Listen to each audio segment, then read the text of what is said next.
Una de las cosas que más sorprende a la gente con la implementación de la reforma del transporte es que una avenida como por ejemplo la avenida Arequipa, que en principio debería estar libre de tránsito, está totalmente saturada en los últimos días con automóviles, ¿no? Y esto lleva a la gente a pensar de que la reforma está mal implementada, porque dice, si ahora nos hemos quitado las combis, ¿por qué es que la vía tiene más carros circulando a través de eso, ¿no?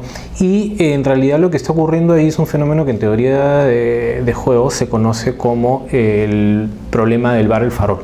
Y este se origina como un experimento mental en el Instituto de Santa Fe, alrededor del bar que había en la ciudad de Santa Fe, ¿no? En una región de la ciudad había un bar que tenía una cierta capacidad para gente que era un poco menor, digamos, de la cantidad de gente que podía ir, que vivía en las cercanías. Entonces lo que ocurría siempre era que en un momento determinado había un montón de gente y la experiencia de los asistentes era incómoda, era poco satisfactoria, y a medida que iban pasando los días la gente dejaba de ir y los que se mantenían yendo la pasaban súper bien.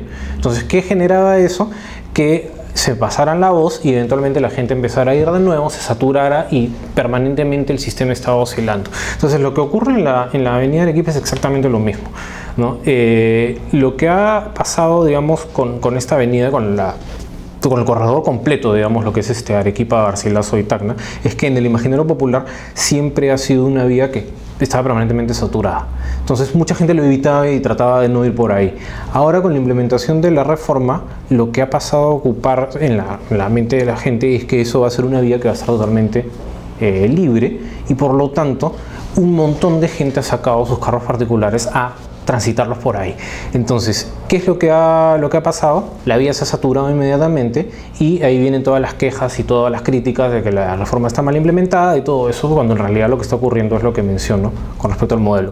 Y aquí tengo una adaptación del modelo del farol, del problema del farol, adaptado, digamos, al caso de la avenida Arequipa, que muestra, digamos, qué es lo que va a ocurrir si es que cambiamos las estrategias de los usuarios o mantenemos las estrategias, digamos, de los usuarios de la avenida. Vamos a representar, digamos, el corredor azul por medio de esta franja de aquí, mientras que las avenidas alternas al corredor azul van a ser la otra sección de la cuadrícula.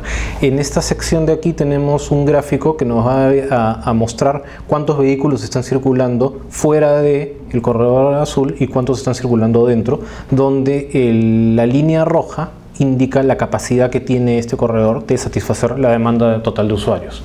En estas tres barras lo que tenemos son indicadores que nos permiten controlar las variables del modelo. La de más abajo es justamente la que determina el límite de capacidad, y las dos de arriba son las que indican cómo funcionan los conductores o los usuarios particulares de las vías, ¿no?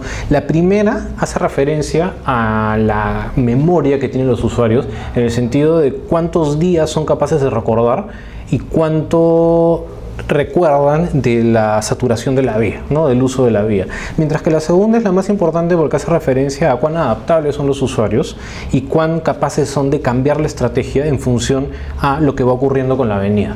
Entonces, vamos a ver lo que ocurre en un caso como el del corredor azul o la avenida Arequipa, en el que la cobertura física de la vía está por debajo de la cantidad total de usuarios que pueden haber, ¿no? Y ahí lo estoy fijando, digamos, con un valor arbitrario de 50%. Si nosotros tenemos usuarios con poca memoria, o sea, que no conocen la vía, y con poca capacidad de adaptabilidad, lo que va a ocurrir es que la vía se va a saturar inmediatamente y la estabilidad se va a alcanzar siempre por encima del valor máximo que tiene la vía, que es lo que viene ocurriendo durante esta semana, ¿no? Ahora, si nosotros le damos la capacidad a los usuarios de ir conociendo un poco más la vía, lo único que va a ocurrir es que la estabilidad se va a alcanzar igual alrededor, por encima del punto de saturación, pero va a ser menos oscilante, digamos, porque van a poder conocer un poco mejor, digamos, lo que ocurre. Pero esto no va a cambiar así le aumentemos la memoria a los usuarios, en la medida en la que no sean capaces ellos de cambiar las estrategias y se queden fijos siempre con una primera impresión de lo que viene ocurriendo, ¿no? Y eso es lo que podemos hacer, digamos, por medio de esta variable de acá. En la medida en la que cambiamos la capacidad que tienen los usuarios de elegir sus estrategias, la variabilidad o la estabilidad se empieza a alcanzar alrededor del punto de saturación.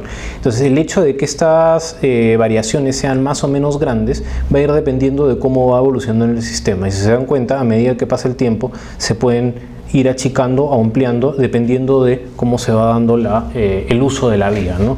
En la medida en la que esto lo podamos aumentar y aumentemos también la memoria de la gente cuando van conociendo la vía, esta estabilidad se puede lograr de manera mucho más estable y mucho más cercana, digamos, al punto intermedio, que es lo que ocurre en este caso, ¿no?